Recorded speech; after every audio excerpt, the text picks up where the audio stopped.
Vozes do Deserto, da Nélida Pinhon, é um romance que foi publicado originalmente em 2004 pela editora Record e ganhou o Prêmio Jabuti em 2005, tanto de melhor romance como de melhor livro do ano. Foi o livro através do qual eu conheci a escritora e, portanto, eu fiquei muito contente ao saber que foi reeditado pela editora Record e agora volta a estar disponível ao público.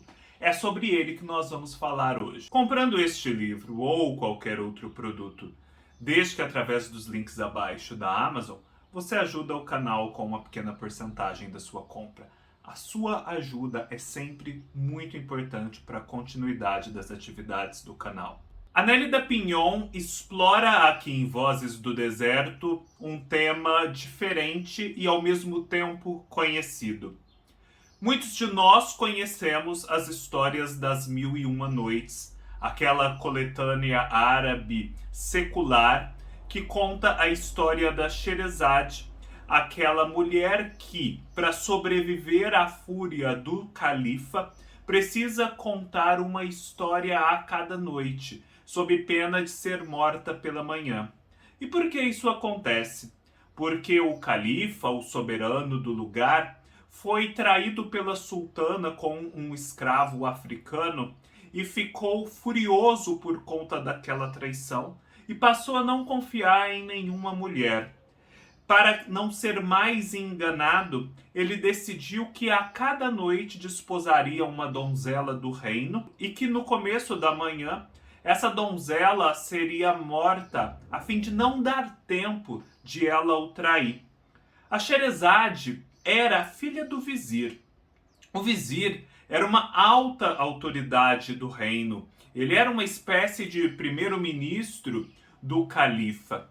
E ela era muito afeiçoada às histórias e ao mesmo tempo tinha um senso de preocupação social muito grande. Ela queria salvar essas donzelas dessa sina tão cruel. Afinal, a matança não tinha uma perspectiva de fim. E por isso, ela decide se lançar na empreitada muito audaciosa de se entregar ao califa como uma dessas donzelas, a fim de seduzi-lo com suas histórias que sempre deixam um fio de continuidade para amanhã, de modo que o califa não possa matá-la na expectativa de ouvir o resto da história na noite seguinte. E assim ela vai fazendo por 1001 noites. A coletânea árabe, que é lida por todo mundo, é principalmente as histórias que são contadas por Sherazade, mais do que a própria história de Sherazade, de modo que o leitor em determinado momento é tomado por todas aquelas aventuras e acaba se esquecendo do motivo pelo qual elas existem, elas são contadas. Ele se esquece dessa humanidade periclitante da Sherazade. A Nélida Pinhon, então, partindo desse pano de fundo conhecido, decide explorar aqui neste romance a vida íntima e os sofrimentos da Sherazade. Esse personagem que vive uma situação extrema em que a morte e a percepção da mortalidade ela é impossível de se ignorar. Afinal, a cada noite, Sherazade sabe que pode ser morta e, portanto, precisa se esforçar de uma forma sobre-humana para contar histórias que convençam o califa, que o interessem a não matá-la e a dar-lhe mais um dia de vida. Ela se lança nessa empreitada com a sua irmã de Nazarda, que a ajuda, é uma irmã mais velha, uma pessoa muito prudente, uma mulher sábia. E depois vem se juntar a elas a escrava Jasmine, uma moça vinda das tribos do deserto, de hábitos rústicos, mas de muitas tradições orais e fantásticas daqueles povos, que se envolve muito com as irmãs, com aquela saga que elas empreendem. E por fim, vai participando e tendo um papel mais ativo nessa história. E como então que a Nélida Pinhon faz para nos colocar próximos desse modo de vida, de ser e estar da Sherazade e dessas outras duas mulheres? e qual eu acho também é a chave de leitura para esse livro, para que você possa aproveitá-lo melhor. A Nélida Pinhon faz você emergir aqui nesse universo que é ao mesmo tempo de tédio e de apreensão extremos. Afinal, as três mulheres vivem num ambiente confinado, naqueles aposentos reais do palácio. É tudo muito rico, é tudo muito sensorial, porém é um confinamento, elas não podem sair dali. Elas vivem sob a expectativa da morte, portanto elas são levadas a pensamentos repetitivos, atávicos, circulares, a respeito dos mesmos temas. Os dias vão se sucedendo sem que nada pareça se alterar. O califa continua sempre dando um dia a mais. Só que ele não suspende aquele decreto de que a morte sobrevirá às donzelas que com ele se deitarem. Portanto, ainda é necessário convencê-lo através das histórias. A Sherazade sofre para inventar essas histórias. Ela goza nessa invenção. Ela se deleita, é um dom que ela tem. Mas fazê-lo sob essas condições de pressão, de morte, é terrível. Então, é nessa atmosfera quente, claustrofóbica, repetitiva, circular sobretudo, eu diria, que a Nélida Pinhon nos emerge.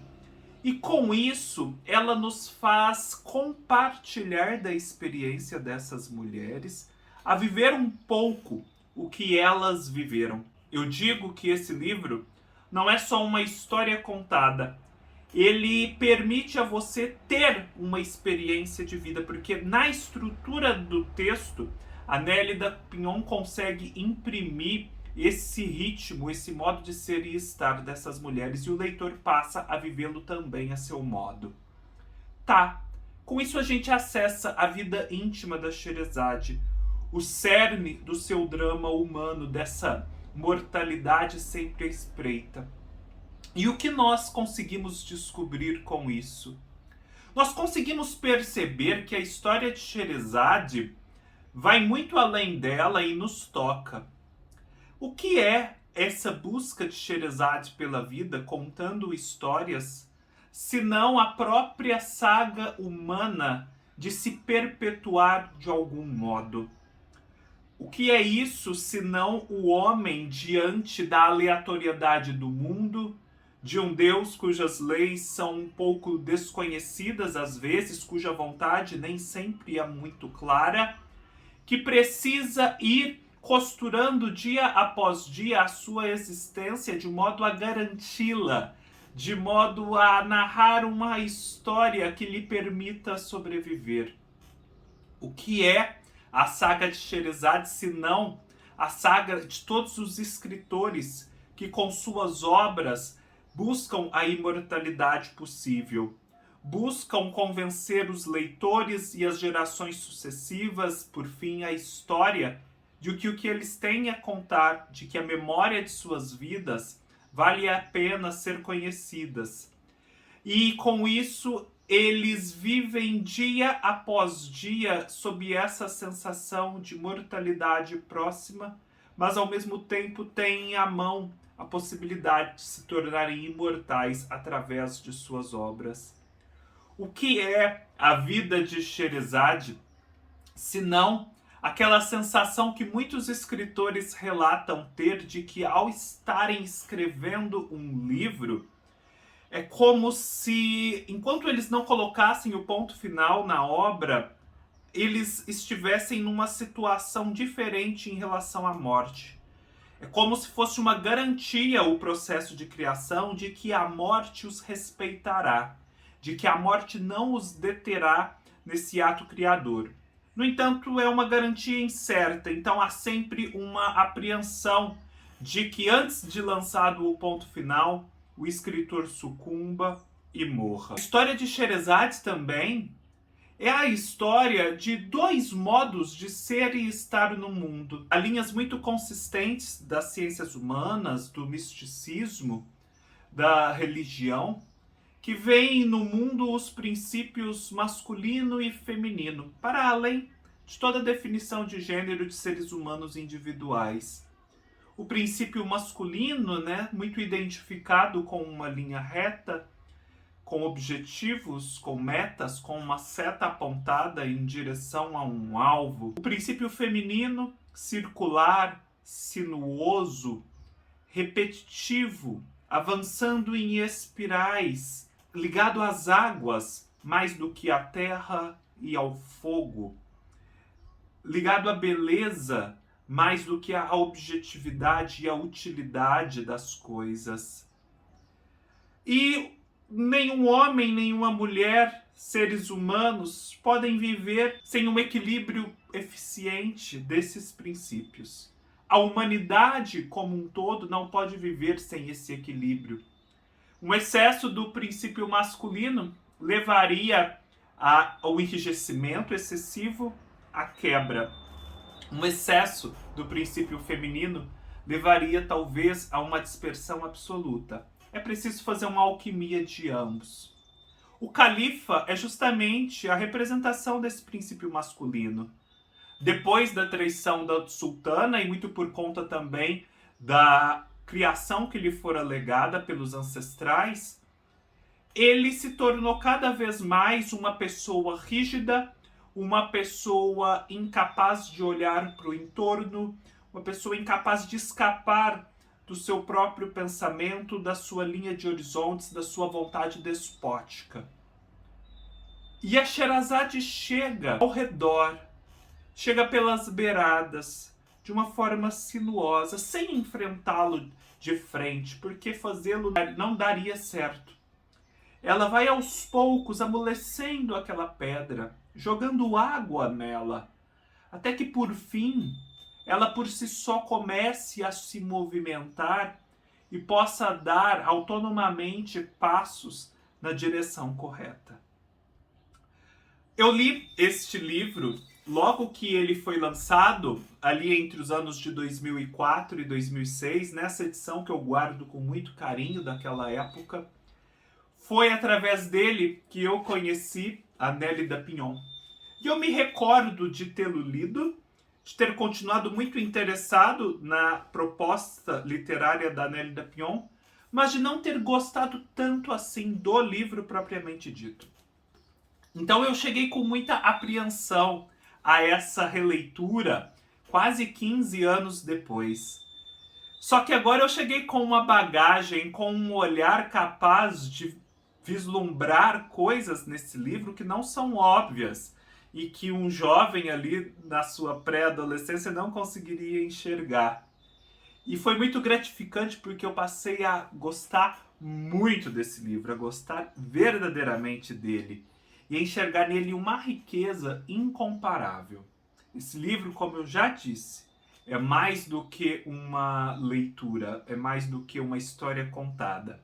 Ele é também uma experiência, uma imersão num mundo diferente do nosso. Eu escrevi e me aprofundei a respeito desses temas todos que eu levantei aqui, de alguns outros, num texto que eu trouxe para o meu blog. Convido vocês desde logo a lerem. Vou deixar o link aqui embaixo. Tanto o texto como o vídeo, eu sugiro que sejam assistidos e lidos antes da leitura desse livro. Não contém spoilers e eu acho que vai ajudar muito o leitor a não se deixar cansar ou se deixar confundir por certos aspectos dessa obra. Vai ser um eficiente guia de leitura. É isso, pessoal. Espero que vocês tenham gostado do vídeo. Se gostaram, deem seu like, deixem seus comentários, digam se pretendem ler o livro, se já leram, o que acharam. Se inscrevam no canal, sigam-me em minhas outras redes sociais, leiam-me no meu blog e nos vemos numa próxima oportunidade. Até mais!